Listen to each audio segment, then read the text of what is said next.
The Manx Whale and Dolphin Watch will be the first dedicated centre devoted to our marine life, and Jen Adams from the charity is with us.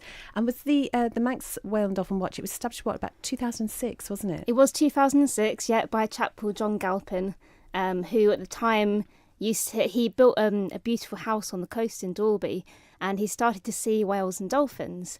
So he wanted to see, what species are these that he's seeing? And he went to do some research, looked around, looked on the internet and books, went to government, and there was no information at all about whales and dolphins. And that was because nobody had ever studied them here before. So that was why he founded Manx Whale and Dolphin Watch, to find out what we're seeing and how amazing this place is. And how did you get involved with the charity? I came 7 years ago as a volunteer. So we do take volunteers every year, and I was one of them. And at the time, it was just being run by a chap who was doing like the sciencey, all the research and that sort of thing. But not much was done in the way of outreach and education, and that's where my expertise lies. So I was asked to come on board as the education person. And so the team itself, you've got a sort of a core group and then volunteers. How is it set up?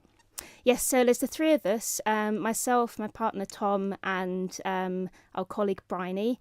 And between the three of us, we do basically everything. But we do have lots of dedicated volunteers as well that help us out. One of the most important parts is doing land-based surveys. So we trained up 70 people, locals, a couple of years ago to do surveys for us from the coastline. And you're very keen that members of the public report sightings. How well aware are we, would you say? I mean, we talked about this at the start of the programme, of just what is out there. In the last couple of years, awareness has increased massively. Before that, no one was really aware that you could see whales, dolphins and porpoises. Everyone's aware of the basking sharks, but not so much the marine mammals. So just in the last couple of years, awareness is being raised. So we've got a couple of things that we do this. One of them is a WhatsApp live sightings group that has about 300 people on. And so many people have seen their first ever whale or dolphin because of this WhatsApp group. And that's brilliant. So people would just say, there's a whale here, and everyone will just sort of flock there. Yep, so it can be like, right, pod of dolphins up Douglas Head now, 300 people in this group get a ping and they see it instantly. And then if they're in the area, they can just whiz down. So if anyone wants to get involved in that, then the best way to do it is to send us a message on Facebook or an email at info@mwdw.net. Send us a message with your number and I will add you to the group. Oh, that's brilliant. Christy's doing it right now, aren't you? I'm writing it down because I really want to do this, because I have seen a minke whale actually off here, but never dolphins. And so I'm one of those people that thinks it's all just a myth.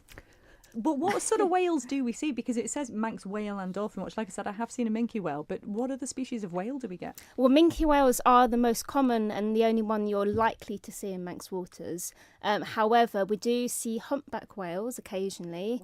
Wow. The most recent sighting was August 2016, and a guy from Manchester was over and he was down at the Sound and he saw like loads and loads of splashes, and he got his camera out and clicked away, sent them in to us, and when we zoomed in we could see the really distinctive white flipper or pectoral fin of the whale, and he was sort of popping it out of the water. So we do get them here. Also fin whales, the second largest animal on the planet.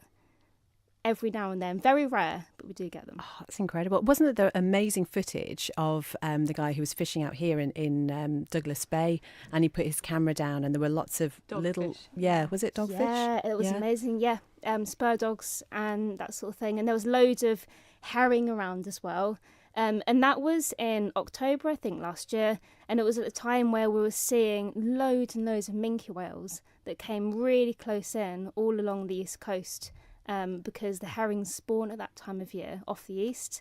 So the minkies are coming in just to feed on as much as they can before sort of heading off for the winter. And we've been talking to Jo just about how wonderful our environment is. Is that why we're seeing so much over here? Are our waters pretty good, essentially? I think they are. The great thing about whales and dolphins is that they are right at the top of the food chain. So they're what's known as an indicator species. So they can indicate as to the health and the state of their environment, so the seas.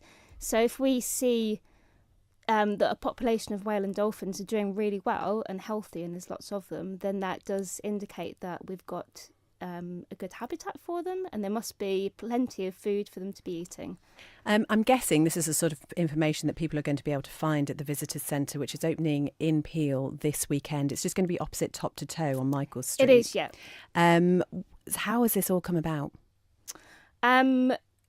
Just something that I've personally wanted to do from an education side for a few years now.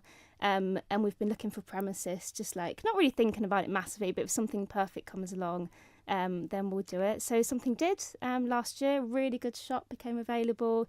So it's got a nice shop area where the visitors can come in, and there'll be information boards all about our local species and how to get involved and how to see these animals for yourselves. And we've got a junior scientists area as well, which is my little baby, so I can't wait for this. We've got a really cool collection of whale and dolphin bones that are on loan from DEFA. One of them is a minke whale rib, which is massive. And then we've got little porpoise teeth that are so cute as well. So the kids and everyone can come down and look at these bones. And there's a table area, so I'll be running educational activities. And you yourself, in having been involved with this for the time that you have, you must have some magic moments of sightings yourself. What have you seen that has just made you go, wow? So many, but I think the best one for me was in, I'm going to say 2013. We were on our boat about 6 miles southwest of the Calf, and it was a beautiful calm day, flat calm. And then we saw just all of a sudden like just big splashes up ahead. We're like, dolphins, dolphins, dolphins. So we went towards them, cut the engines off, and then we had this amazing sighting of Risso's dolphins leaping all over. There was about 3 or 4 adults, and then there was this one tiny, tiny calf. And he just popped his head up and came up, and it was a magic moment because it was as if the adults breached and leapt out of the water, and then the baby one did that as well. So they were sort of saying to him, like, come closer to the boat and try and do this that we're doing as well.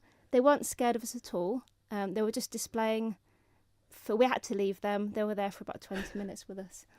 How beautiful. But I'm guessing even just considering things like this then must make you even more aware of the other thing we're talking about today, the plastic pollution problem. That must make you worry about these species. It does, absolutely. And it's, even though such good efforts go into cleaning our beaches on the Isle of Man, we do still come across so much stuff when we're at sea surveying for whales and dolphins. Most frequently is plastic balloons, helium balloons. We always find them floating, and then we'll always get our hook and pick them up as well, because we can't leave these things there. But I've come across some like weird things like fridges just floating in the sea. It's just terrible. Yeah, and plastic bottles, lots of plastic bottles as well. Well, hopefully far fewer of those, Yes. thanks to Refill Isle of Man. Will people be able to come into the Visitors Centre in Peel and fill up their water bottle? They will. We signed up at the weekend, so absolutely, please pop along. Wonderful. Talking about the grand opening then this weekend, when is that happening and who's invited to come along? Okay, so it's this Saturday. You can pop in any time between 10 and 4. Everyone's welcome. So we'll have kids' activities in the junior area. We've got tea and coffee for donation. Just come in, bring your family, come and have a chat, meet the team and find out what you can see and how you can see these animals as well. And after that, when will the Visitor Centre be actually open? It will be open most days from 10 till 4. Yeah. Wonderful. We'll put all the details of that on the Women's Day blog. But Environment Minister Geoffrey Boot, hugely beneficial from environment point of view. Well, there's several things going on here. First of all, welcome to Peel, my constituency, and I'm glad you decided to establish there. So that's a great step in the right direction. Then we're looking at the marine environment generally. I think the Isle of Man does very well. We've recently designated over 10 marine reserves around the Isle of Man, and I think you sort of talk about that in terms of the health of the sea. Yep. We have some of the best fishery science around, and we manage our stocks properly, which means that there are prey species for the apex predators like the dolphins and the whales that come here. So it's a sign that the Isle of Man generally is doing well, and that plays well to the biosphere status.